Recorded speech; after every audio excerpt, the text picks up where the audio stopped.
avanzaría mucho nuestra sociedad con personas enseñando con esta característica. No digo que no haya. Hay excelentes maestros con excelentes vocaciones que hacen bien su trabajo, pero en ocasiones encontramos personas que no tienen nada que hacer ahí y que están enseñando, están transmitiendo un mal ejemplo. Y la pregunta es, ¿dónde están los hijos de Dios? ¿Dónde están aquellos que el Señor dice que son llamados a ser reyes y a brillar en el mundo?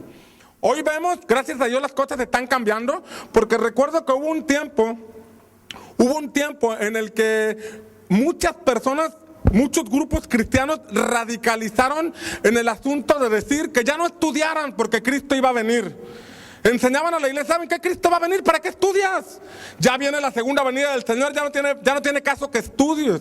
Y toda esa generación, muchas personas de esa generación se perdieron en la ignorancia. Por supuesto que estamos esperando que Cristo venga.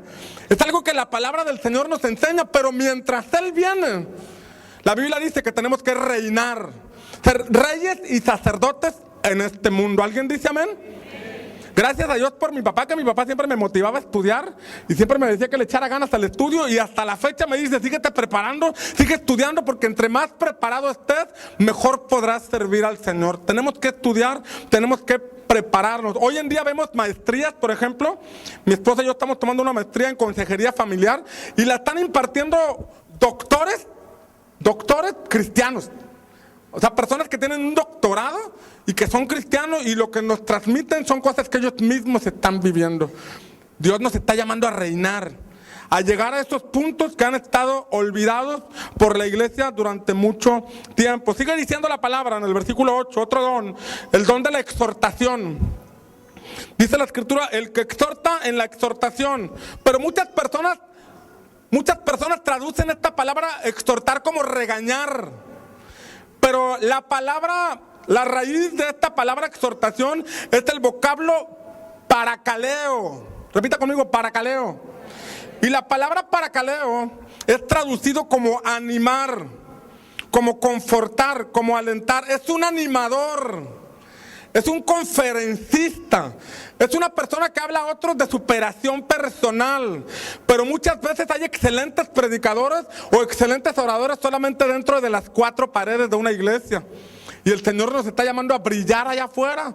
Imagínate que personas con estos valores puedan ir y motivar a un equipo de fútbol, ir y motivar a una empresa, a un equipo de vendedores, ir y motivar a un grupo de servidores públicos. ¿En dónde están esos reyes?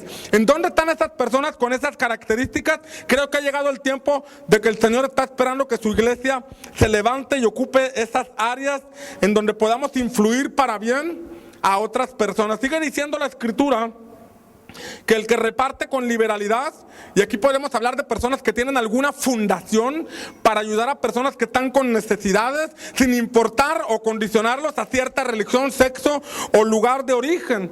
Son personas que tienen el llamado a levantar fundaciones de ayuda. No solamente dentro de la iglesia, sino allá afuera donde la gente necesita, en tiempos de inundación, en tiempos de escasez, en tiempos de enfermedad. Este grupo de personas que puedan activar estos dones e influir en nuestro mundo. Sigue diciendo la escritura, después del don de exhortación habla de el que reparte y después el que preside. El don de presidir. Y otra versión traduce, en vez de presidir, el que dirige. Y ahí estamos hablando de líderes, personas que tienen la vocación para dirigir, para ser líderes. Y eso es algo que debemos entender, que el liderazgo no solamente es dentro de la iglesia.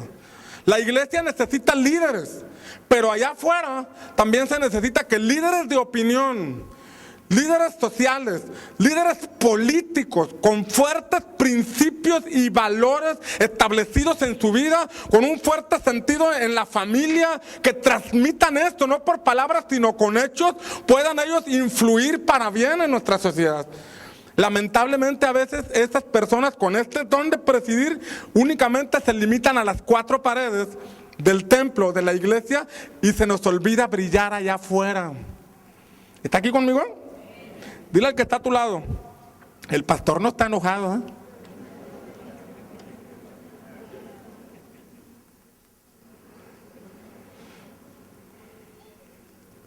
Entonces entendamos, reyes y sacerdotes. Es necesario lo espiritual, que es el sacerdocio. Por eso Cristo estableció la iglesia. Pero repito, no todos estamos llamados a ser pastores. Hay quienes están llamados a ser reyes. Y no me refiero al rey Carlos V o algo así por el estilo, ¿verdad? Sino a posiciones de influencia. Los medios de comunicación, en la política, en las direcciones de escuelas, direcciones de sindicatos, en las cosas de allá afuera. No para predicar la palabra, sino para influir y no dejar que pasen reformas que atentan contra la familia o que atentan contra los principios fundamentales de la palabra del Señor. Vemos en la Biblia a reyes y sacerdotes trabajando en equipo. Por ejemplo, en el tiempo del rey David, mientras el rey David se encargaba de los asuntos que tenían que ver con la nación, el profeta Samuel se encargaba de lo espiritual. Ambos trabajaban en equipo para establecer el reino de Dios en ese tiempo. Vemos también el ejemplo de Aarón y Ur en Éxodo capítulo 17.